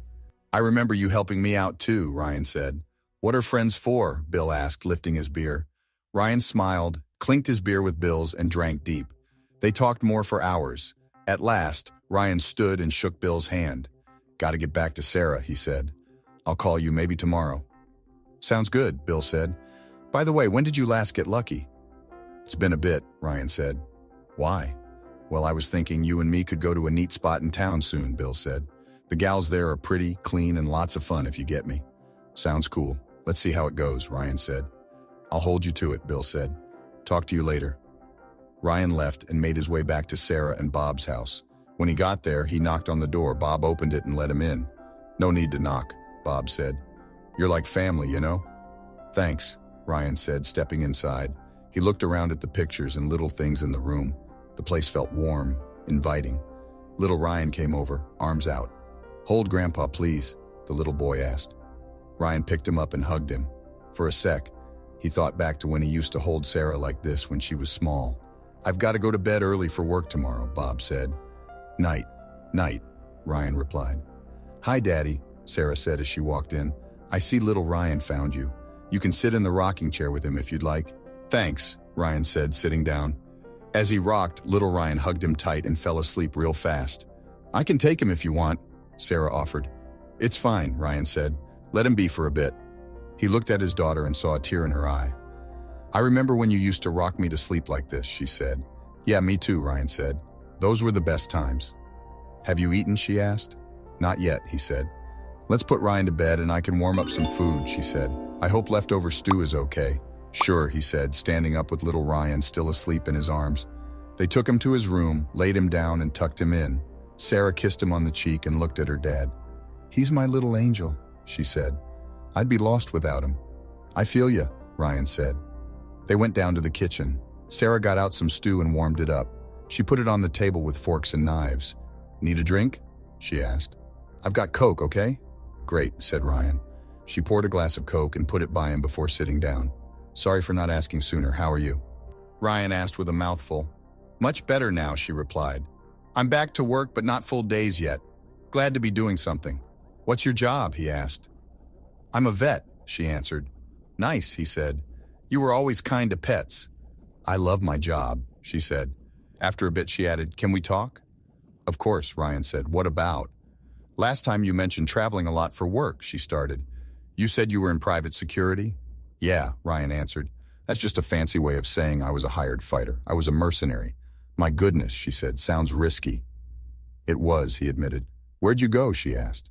"Everywhere," he said. "Africa, South America, the Middle East. Where trouble was, I went." "And now?" she asked. "Now I live on the money I made," he said. "Did you do all that because of what Mom and I did?" she asked. He just shrugged. "Kind of," he said. "I had nothing here anymore, so I took the job when it came." "But Mom said she gave you everything in the divorce," Sarah said. "She didn't even want money." "It's true your mom left me our home and the money," Ryan said. "And it's true she didn't ask for more, but she took the things that really mattered to me." "I remember what you said when we left," Sarah said, with a tear rolling down. "You must have been so mad at us." "I was," Ryan said, "for a long, long time. You two were like gone to me for over 10 years. I thought I had no family, nothing, and no reason to live. After this," he said, pointing at his scar and eye patch, "all I wanted was to get even." Sarah wiped her tears. "But you said you forgave me, right?" she said. "Yeah, after I read your old letters," Ryan said. "So, how was it living with Jake? I saw in the paper he wanted to be your dad." "Yeah, he said he needed my okay first. I think he just said that for the news. But living with Jake seemed fun at first," she said. "He took us to the south of France and I went to that school up north. I'd come home sometimes for breaks and holidays. Jake gave me fancy stuff. A car, phone, computer, all new and fancy. He always said you couldn't give me that, but it was not the same." "How come?" Ryan asked. "Jake is hard to live with," she said. "He's good at buying stuff, but he's not really dad material, you get me? We never got close, and soon I saw through him. I couldn't stand being around him or Mom." "Did he ever hurt you?" Ryan asked. "No, but he gave me the creeps," she said. "He'd say things, and I didn't like his looks." "I saw that in your letters," Ryan said. "I used to dream about you coming back and beating him up," she said. Ryan laughed at that. "You're the one who made Bob use a wheelchair, right?" "Bob never told me all about it," she said. He paused, then nodded. "Yeah, that was me," he answered. "I'm happy you did. He had it coming," she said. "Can't argue there," Ryan agreed. "You think he did that thing to Mom, right?" she asked. "Yes," he answered. "I just can't show it yet, but I will." "Then what?" she pressed. "I don't know yet," he said. "But I swore to do something and I'll do it somehow." "I shouldn't ask what you swore, right?" she said. He shook his head. "No," he said. "Do you think you and Mom could fix things?" she asked. "No," he said. "She hurt me in a way that's too bad for words. I won't go through that again. Plus, I'm different now, not looking for someone new." "Can you promise me something, Dad?" she asked. "What?" he said. "Can you try to be there for her like a friend or something?" she asked. "I'll try," he said after a bit, "but it's hard. She hurt me a lot." "I get it," she said. "Now you promise me," he said. "What?" she asked back. "Don't ever do to Bob what your mom did to us," he said. "I won't hurt him, Dad, ever," she said. "He's with me always." "Good," Ryan said. "Just know you're never too big for a dad's discipline." "I know," she laughed. "I'm off to bed now, up early to cook. Good night." "Good night, sweetie," he said. After eating, he went out for a smoke, put out his cigarette in the can Bob set up, then headed to bed. The next day, he woke up to the smell of bacon. He did what he does each morning, washed up, got dressed, and went down. Bob left for work, Sarah said as she put the meal on the table. After we eat, I'll drop off little Ryan at my mom's, then go to the hospital. Okay, Ryan said as he got his coffee ready. I hope to hear from Jorge on the video I gave him. Do you think it will help? She asked.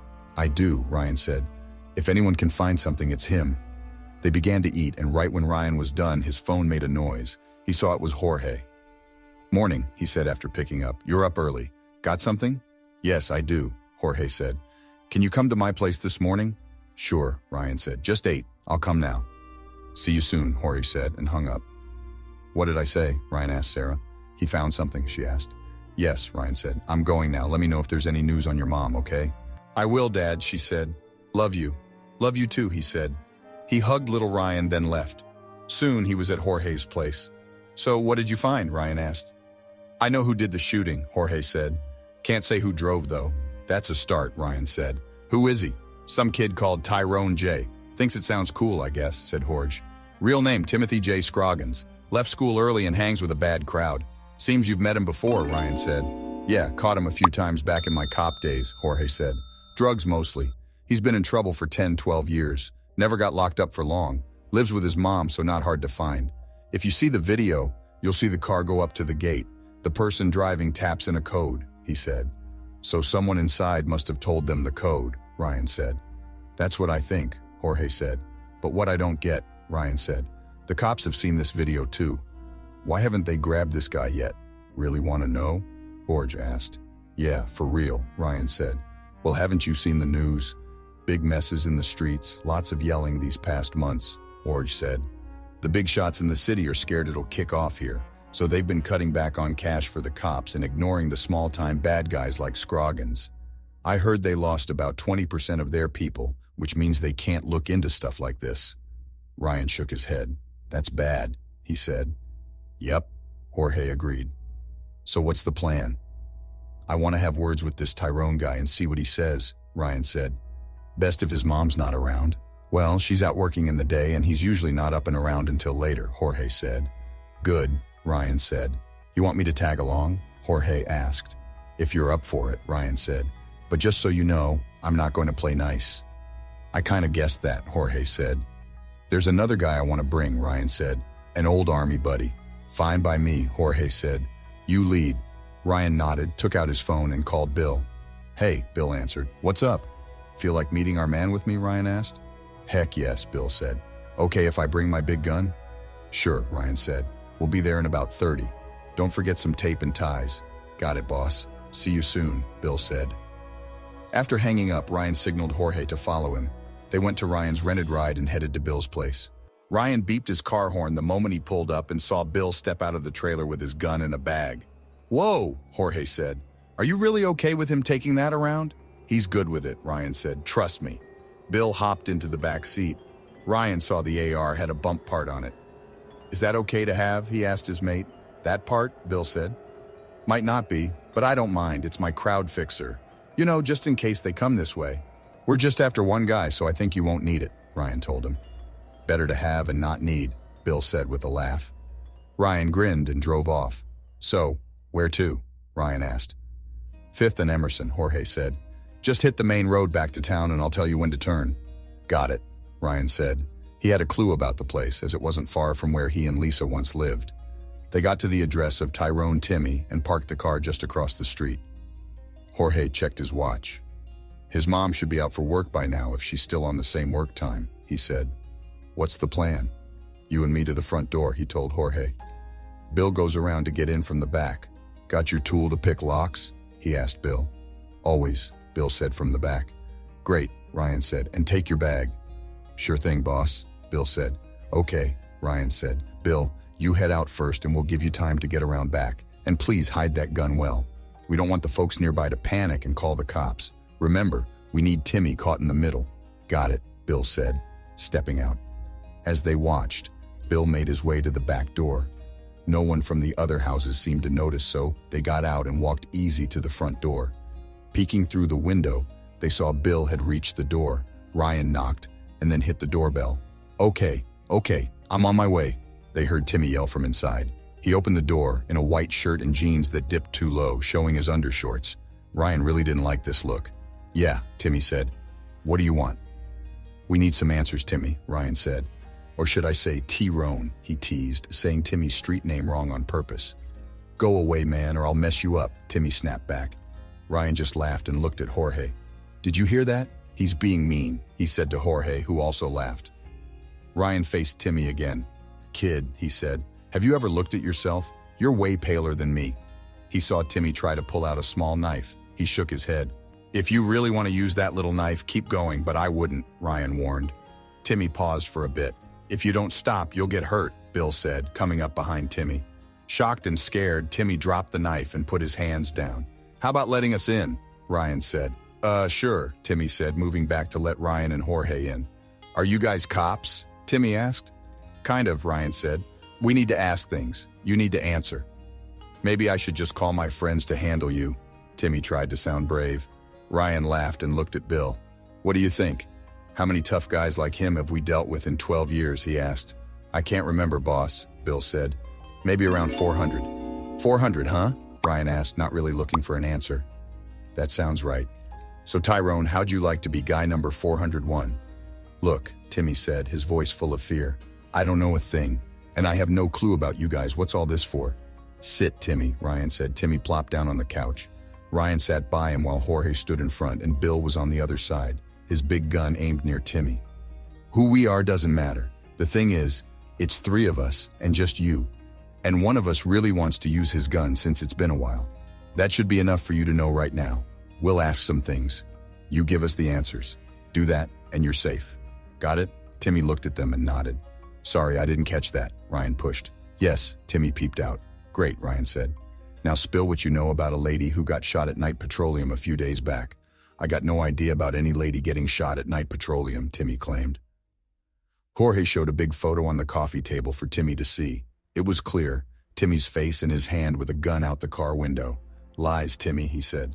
"We got the video. That's you, hanging out the window, gun in hand." "Tell me, Tyrone," Ryan joined in. "Where'd you pick up how to hold a gun? From movies? You know, if anyone in my team did that, I'd deal with them myself." Bill laughed a bit. "Okay, it was me," Timmy admitted. "So what? Someone gave you that gun and paid you," Ryan pressed. "I want names now." "Or else," Timmy dared. "Or else I'll have to cut you up," Ryan threatened. "You wouldn't want to mess up your mom's house, right?" Okay, Timmy gave in. "Let me know what you need to know." "Smart move," Ryan said. "So, this guy walks up to me one day and tells me someone he knows has work for me," Timmy said. "This guy," Ryan said. "Did he have a name?" "He didn't say it," Timmy replied. "How did he look?" Ryan asked. "Just an older guy, I guess," Timmy said. "He wore a fancy suit, had on sunglasses and some hat." "What did the hat look like?" asked Ryan. "Like mine?" "No," Timmy said. Ryan took out his phone and opened up a website with lots of hats. He showed it to Timmy. "Which hat?" he asked. Timmy pointed to one. Ryan saw it was called Ivy and Flat Caps. "What color?" Ryan asked. "Gray with red lines," Timmy said. "Anything else stand out about this guy?" Ryan pressed. "Beard or mustache?" "Did he talk funny?" "Yeah, he had a big funny mustache, like that guy on TV, John something," Timmy said. "I don't know his last name. My mom watches Fox News a lot, and I've seen him there." "Okay, what else?" Ryan said. "He talked a bit differently. Maybe British or Australian, I'm not sure," Timmy said. Ryan used his phone again to check the Night Petroleum site. He found a page with a man who had a big mustache and glasses. He showed Timmy the photo. "Is this him?" he asked. "Yeah, that looks like him," Timmy said. Ryan read that the man's name was Colin Blackstone and said he moved here from London at 15. That could explain his way of talking, Ryan thought. "Then what?" Ryan asked. "He took me to some lockup in the city and made me talk to a guy they were keeping there," Timmy said. "Was the guy in a wheelchair?" Ryan asked. "Yes, he was," Timmy said. Ryan showed Timmy a photo of Jake. "Is this the guy?" Ryan asked. "Is this the guy?" Ryan asked. "Yeah, that's him," Timmy said. "What'd he say to you?" Ryan asked. "He asked if I wanted to make some big cash," Timmy said. "I said yes. So he told me to do what the other guy said, and if I did it right, he might have more for me. Then the other took me to the river. We stopped behind a car. He told me to sit in the back on the left and I'd find what to do. I found a case with cash, a photo of a lady, and a gun. The note said to do as the driver told me. If I shot the lady, I'd get more cash. We went to this place with a gate, and the driver got us in. We sat there for about 30 minutes. Then this lady came out. As she was getting in her car, he told me to get set. I did, and we drove by her. I shot out the window real quick, then we sped off. I saw her fall, but didn't know how hurt she was. Back at the river, the other guy was waiting. He told me to break the gun and throw it in the water. I did. He gave me another case and told me to go. Said he'd call if there was more work, Timmy said. Ever see the driver's face? Ryan asked. Timmy shook his head. No, never, he said. He had a cap, sunglasses, and a mask on. Where's the cash now? Ryan asked. Under my bed down there, Timmy said. I'll check, Jorge said. He left and Ryan turned to Timmy. Can you write, boy? He asked. Yeah, I'm not dumb, you know, Timmy said. Good, Ryan said. You're going to write down what you just said, okay? Timmy nodded. Ryan got a pad and a pen from a table and put it in front of Timmy. He handed him the pen. Start to write, he told Timmy. He looked on as Timmy scribbled what he had said to Ryan. Jorge came back holding 2 cases. He put them down and opened them for Ryan and Bill to see. One case still had the photo of Lisa and a printed sheet with steps Timmy should do. Both cases had a lot of money. Is the cash all here? Ryan asked Timmy. Most of it, Timmy said. I got some weed and stuff for my pals. Done writing? He asked. Timmy nodded and gave Ryan the paper. It was tough to read with lots of spelling errors and no stops, but it looked like Timmy wrote down everything he was told. Ryan handed the mess of words to Jorge, who read it. After, he folded it and put it in his file, then looked at Timmy. Okay, stand up, hands behind you, he said. What? Timmy asked. You said I'd be okay if I spilled it. I told you all I know. You'll be okay, Jorge said. I didn't say before, but I'm a part-time deputy sheriff, and you're under arrest for trying to hurt Lisa Knight. He took out his cuffs and locked them on Timmy as he told him his rights. Do you get those rights as I told them? He asked Timmy after. Yeah, Timmy said, looking sad. Good, Jorge said. Now we're taking you to talk to some good cops about what you did, got it? I got it, Timmy said. And get this, Ryan said. You never saw me or my buddy, okay? Say one word and I swear mine will be the last face you'll ever see. To be continued. Hey audience, if you like this video and want to keep up with more thrilling stories, make sure to subscribe to Prince Cheating Tales and hit the notification bell. You don't want to miss out on our upcoming adventures. Thanks for watching, and we'll see you in the next wonderful story.